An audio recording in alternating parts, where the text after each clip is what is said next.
Hey everybody, what's going on? Thanks for stopping by and checking this video out. So I wanted to talk to you a little bit about the EPA and the emissions videos I've been making and some of the comments that I've been seeing in the comments. Basically the one saying that California is going to be able to continue exceeding all the EPA rules and things like that. It's not. The waiver system is the only thing that allows them to do that, and the waiver system has been removed. These things aren't going to switch overnight, but they are going to happen. They're happening right now as we speak. No, you can't go take your emissions off your diesel, and no, you can't go cut your cats off yet. But it's coming. All that stuff is coming because the endangerment finding has been removed, and that's what everything's based on. But instead of having me tell you about it, what I'm going to do is I got a couple clips here from Lee Zeldan, the new commissioner of the EPA. Not just the speech, there's an interview here too. So I got this here for you guys, and then when this is all over, then I'll pick it back up and we'll talk to you a little bit. But yeah, don't take my word for it. Here's Lee Zeldan telling you what's going on.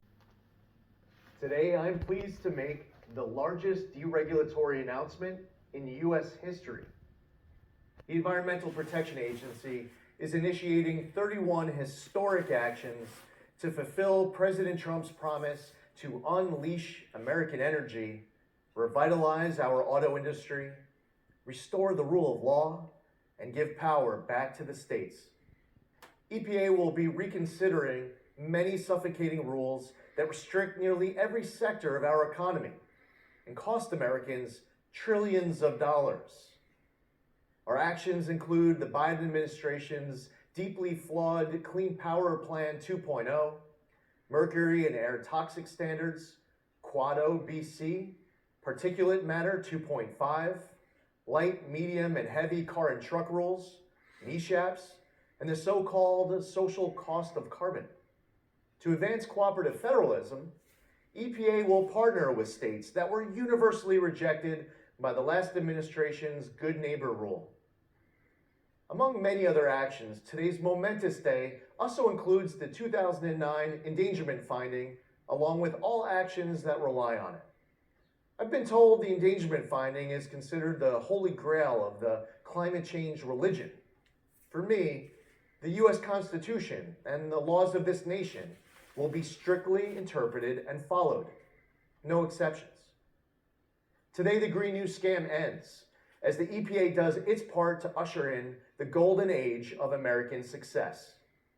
Our actions will lower the cost of living by making it more affordable to purchase a car, heat your home, and operate a business.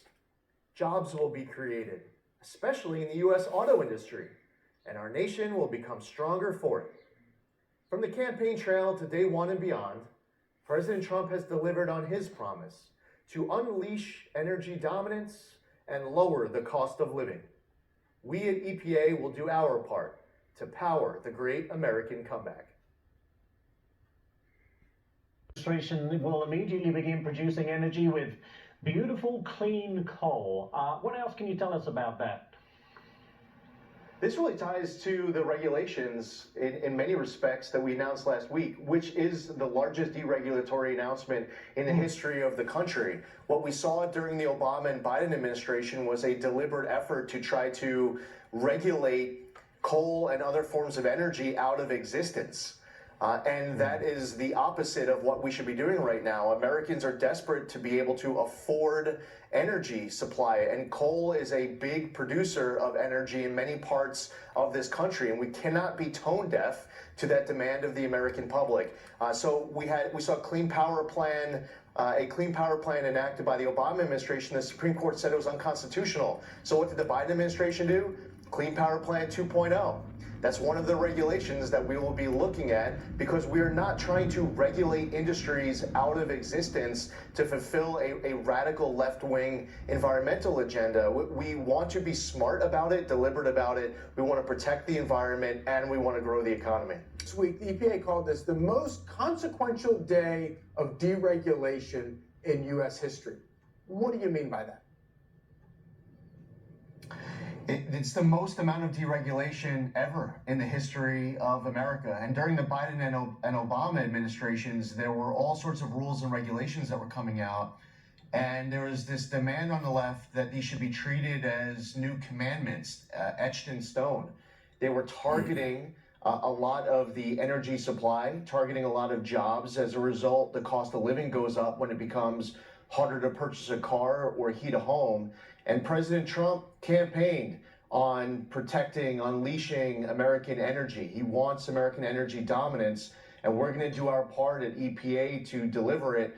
We call it powering the great American comeback. We care about clean air, land, and water for all Americans, and we don't believe it's a binary choice between protecting the environment and growing our economy. So there you go. That's Lee Zeldan telling you what's happening. Deregulation is happening, but it's not going to happen overnight. There's going to be some last kicks. You know, they're going to try to put some other acts through. The CARS Act is back in the air, and there's all kinds of stuff that they're trying to do because it all comes down to funding.